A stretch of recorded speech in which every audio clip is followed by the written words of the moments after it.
Praise the Lord. जय मसीह की। आप सभी को जय मसीह की। और मैं विश्वास करती हूँ कि आप लोग भले चंगे होंगे और एक बार फिर से खरी शिक्षाओं में बढ़ते हुए यीशु मसीह की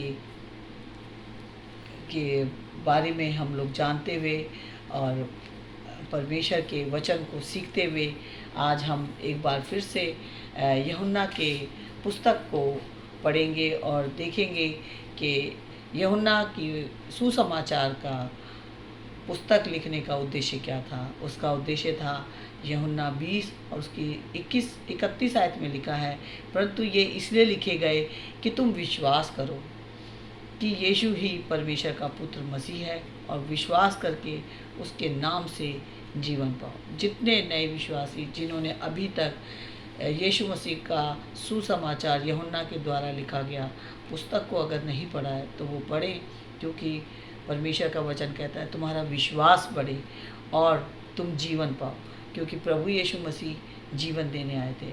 हम यहाँ देखते हैं कि यूहन्ना की पुस्तक जो है वो 60 AD में लिखी गई और यूहन्ना ने सिर्फ यूहन्ना का सुसमाचार ही नहीं बल्कि रेवलेशन जो बाइबल की आखिरी पुस्तक है वो लिखी, जो कि 85 AD में लिखी गई।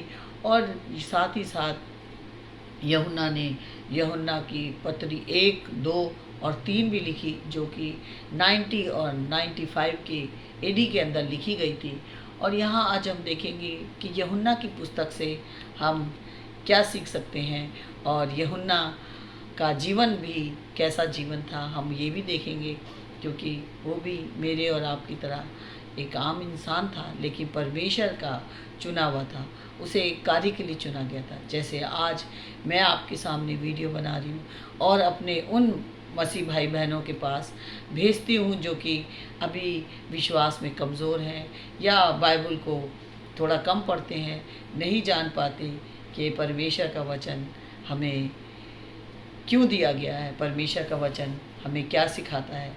जो कि यूहन्ना की पुस्तक से हम देखेंगे कि यूहन्ना जो था वो यीशु मसीह का एक तरह से चचेरा भाई था, क्योंकि यूहन्ना की माता सलोमी और यीशु की माता मरियम दोनों चचेरी बहन थी।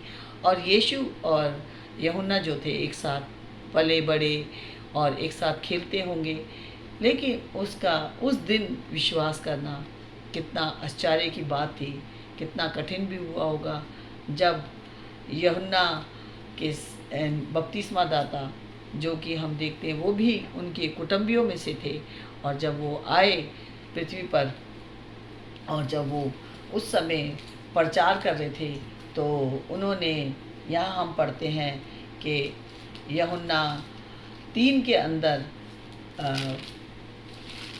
यूहन्ना हम जब पढ़ते हैं यूहन्ना 1 पढ़ते हैं तो यहाँ से हम देखते हैं कि यहाँ पर यूहन्ना ने जब इस बात को देखा और सुना कि जब यीशु मसीह बपतिस्मा लेकर, जैसे सब लोग यूहन्ना से बपतिस्मा ले रहे थे तो यीशु मसीह भी बपतिस्मा लेने के लिए जब आगे आए, तो जब उन्होंने बपतिस्मा लिया तो उन्होंने देखा, यूहन्ना ने देखा कि जब वो बपतिस्मा देकर दूसरे दिन यीशु की ओर आने लगे तो क्या हुआ कि ये यूहन्ना जो बपतिस्मा दाता था उन्होंने कहा कि देखो ये परमेश्वर का मेमना है जो जगत के पाप उठा लिए जाता है। तो उस दिन यूहन्ना का विश्वास करना कैसा कठिन होगा कि जिसके साथ वो पला बड़ा और खेलता था, एक दिन अचानक से उसके लिए ये भविष्यवाणी हुई कि देखो ये जगत का मेमना है जो जगत के पाप उठा लिए जाता है। तो यूहन्ना जो कि उनका कज़न ब्रदर भी था, लेकिन साथ ही साथ हम यहाँ देखते हैं कि उसी बात के लिए मरकुस ने भी, जो कि अपनी पुस्तक के अंदर यहाँ इस तरह से लिखा है कि मरकुस 1 और उसके 19 से 20 आयत में भी हम यहाँ पढ़ते हैं कि कुछ आगे बढ़कर उसने जब्दी के पुत्र याकूब और उसके भाई यूहन्ना को नाव पर जालों को सुधारते देखा। तो यहाँ पर हम देखते हैं कि यीशु मसीह ने यूहन्ना को और याकूब को अपने पीछे आने के लिए कहा। और उन्होंने क्या करा कि अपने जालों को और अपने नाव को छोड़कर एकदम से यीशु मसीह के पीछे हो लिए। क्यों?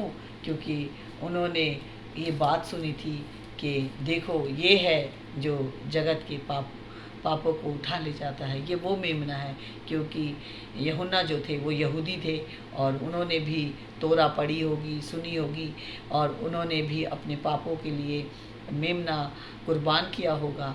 लेकिन जिस दिन उन्होंने ये सुना कि देखो ये मेमना है जो जगत के पाप उठा लिए जाता है, आज के बाद हमें किसी भी कुर्बानी की ज़रूरत नहीं, आज के बाद हमें अपने पापों के लिए कोई मेमने की ज़रूरत नहीं, बल्कि वो मेमना जो कि जगत के पाप उठा ले जाता है वो आ गया। तो उन्होंने उनके पीछे हो लिए। और यहाँ हम देखते हैं कि साथ ही साथ यीशु मसीह के साथ वो बहुत ही निकट रहते थे। यूहन्ना जो थे वो यीशु मसीह के साथ रहते थे। जब यीशु मसीह का रूपांतरण हुआ पहाड़ पर, उस समय भी पतरस, याकूब और यूहन्ना यीशु मसीह के साथ थे। और यही नहीं, हम देखते हैं कि एक समय ऐसा था कि जब बैतसैदा से यरूशलेम को जाना था तो बीच का रास्ता जो था वो सामरियों का था। और सामरियों के बीच में से जाना, क्योंकि यहूदी जो थे वो सामरियों से घृणा करते थे। और उस दिन सामरियों ने वहाँ जाते समय यीशु मसीह और जो शागिर्द थे उनके साथ अच्छा व्यवहार नहीं किया। तो यहाँ हम देखते हैं कि याकूब और यूहन्ना को गुस्सा आ गया, और गुस्सा आने पर उन्होंने यीशु मसीह से क्या कहा कि तू हमें अधिकार दे, हमें अधिकार दे कि हम जो है क्या कहते इनके ऊपर आसमान से आग गिरा दें।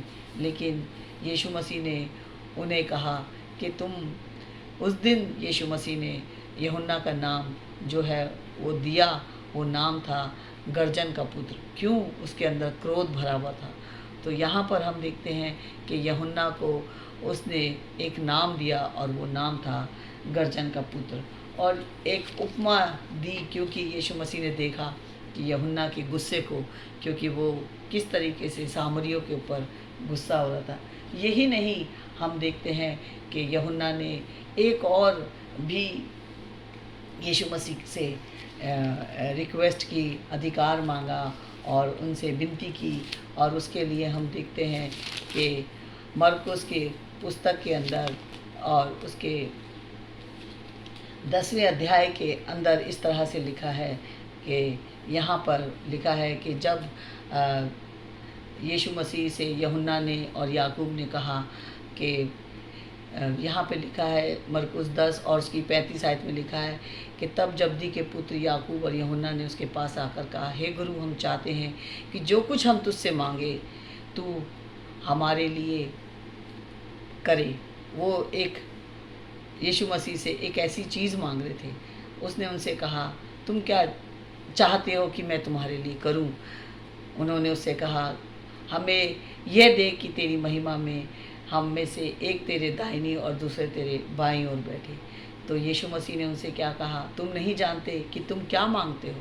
तुम्हें नहीं पता तुम मुझसे क्या मांग रहे हो? जो कटोरा मैं पीने पर हूँ क्या तुम पी सकते हो? और जो बपतिस्मा मैं लेने पर हूँ तुम क्या ले सकते हो? उन्होंने उससे कहा, हमसे हो सकता है। वो कहने लगे, क्या ये हमसे हो सकता है? यीशु ने उनसे कहा, जो कटोरा मैं पीने पर हूँ तुम पियोगे, जो बपतिस्मा लेने पर हूँ उसे लोगे, पर जिनके लिए तैयार किया गया है उन्हें छोड़ किसी को अपने दाहिने और अपने बाएं बैठाना मेरा काम नहीं।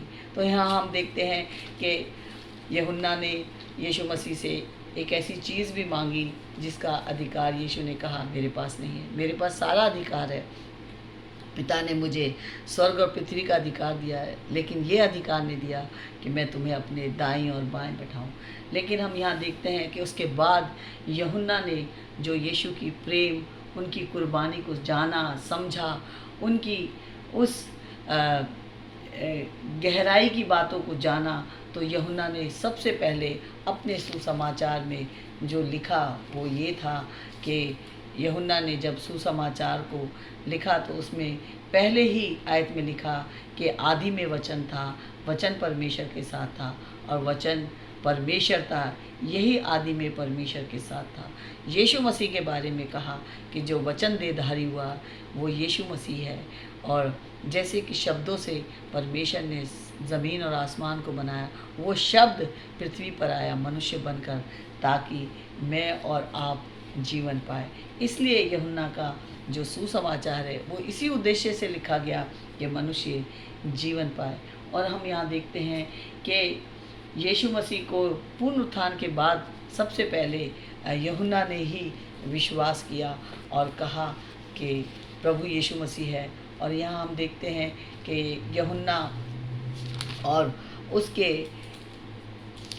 21 अध्याय में भी जब यीशु मसीह पुनरुत्थान के बाद आए तो यीशु मसीह ने किनारे पे खड़े होकर, यहाँ लिखा है 21 और उसकी 4 आयत में, भोर होते ही यीशु किनारे पर आ खड़ा हुआ, तो अभी चेलों ने नहीं पहचाना कि यह यीशु है।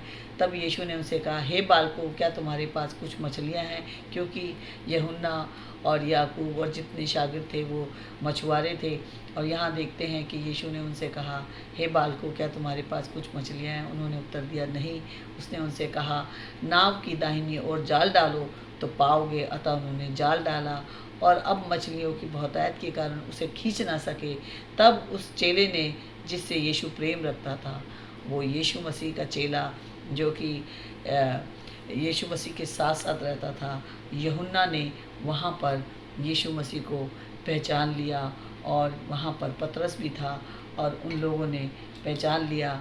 और पहचानने के बाद हम देखते हैं कि यीशु मसीह के पुनरुत्थान के बाद भी यूहन्ना ने पहचान लिया और यीशु मसीह को वो नाम दिया प्रेम, जो कि जिसमें आत्म त्याग है, सेवा है, विश्वास है, क्षमा है।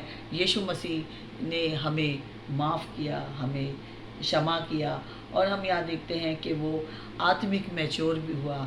यूहन्ना जो था वो आत्मिक मैच्योर भी हुआ। और यहाँ पर लिखा है कि सबसे पहले यीशु मसीह के जी उठने के बाद कब्र पर देखने के लिए भी यूहन्ना और पतरस भागे थे। और यहाँ ही हम ये नहीं देखते, हम देखते हैं कि जब प्रेरितों के काम में जब पवित्र आत्मा मिला तो सबसे पहले यूहन्ना और पतरस ही आराधनालय में गए और वहाँ जाकर उस लंगड़े को, जो कि 40 वर्ष से मंदिर के बाहर बैठा था, उसे कहा कि यीशु मसीह के नाम से उठ और चल फिर, और वो चंगा हो गया। हम देखते हैं कि यहाँ पर भी यूहन्ना और पतरस दोनों साथ थे। और ये ही नहीं, जबकि कलीसिया के खंभे भी गिने जाते थे। और यहाँ पर देखते हैं कि किस तरीके से यूहन्ना और जो अध्याय 3 और 4 में भी जब हम देखते हैं कि कितनी निडरता से यूहन्ना ने और पतरस ने प्रचार किया, तो हम यहाँ आज यूहन्ना की पुस्तक का उद्देश्य यही था कि हमारा विश्वास बढ़े। जो जिन्होंने अभी तक यीशु को अपना प्रभु नहीं जाना, वो यूहन्ना की पुस्तक पढ़ें कि किस तरह से यीशु मसीह जो कि हमारे लिए एक मेमना बन के आया, हमारे लिए कुर्बान हो गया, किस तरीके से वो शब्द जिससे परमेश्वर ने संसार को बनाया, जब परमेश्वर ने कहा कि आकाश और पृथ्वी बन जाए, उसी शब्द को वो शब्द देहधारी होकर हमारे बीच में आया, मनुष्यों के बीच में आया। और हम देखते हैं यही नहीं, यूहन्ना ने उन सारी घटनाओं के बारे में लिखा। और साथ ही साथ यूहन्ना अपनी पुस्तक में ये भी कहता है 21 अध्याय और उसकी 25 आयत में, यूहन्ना 21 और उसकी 25 में लिखा है, और भी बहुत से काम यीशु ने किए, यदि वे एक एक करके लिखे जाते तो मैं समझता हूँ कि पुस्तकें जो लिखी जाती वे संसार में भी ना समाती। आज हमारे पास 66 बुक्स है, जिसे हम बहुत अच्छे से आसानी से अपने हाथों में ले लेते हैं, पढ़ लेते हैं। अगर यीशु मसीह की इतनी बातें, इतने आश्चर्य कर्म लिखे जाते तो मैं सोचती हूँ कि वो जो बाइबल होती और वो जो सारा लेख होता वो इतना बड़ा होता कि एक ट्रंक लेके हमें चलना पड़ता, क्योंकि यीशु मसीह ने इतने आश्चर्य कर्म किए, इतने कार्य किए, इतनी जब तक वो पृथ्वी पर रहे 33.5 साल, और उन्होंने जितने आश्चर्य कर्म करे और जितने लोगों के जीवन बदल गए, अगर वो लिखे जाते तो एक पृथ्वी पर भी ना समाते।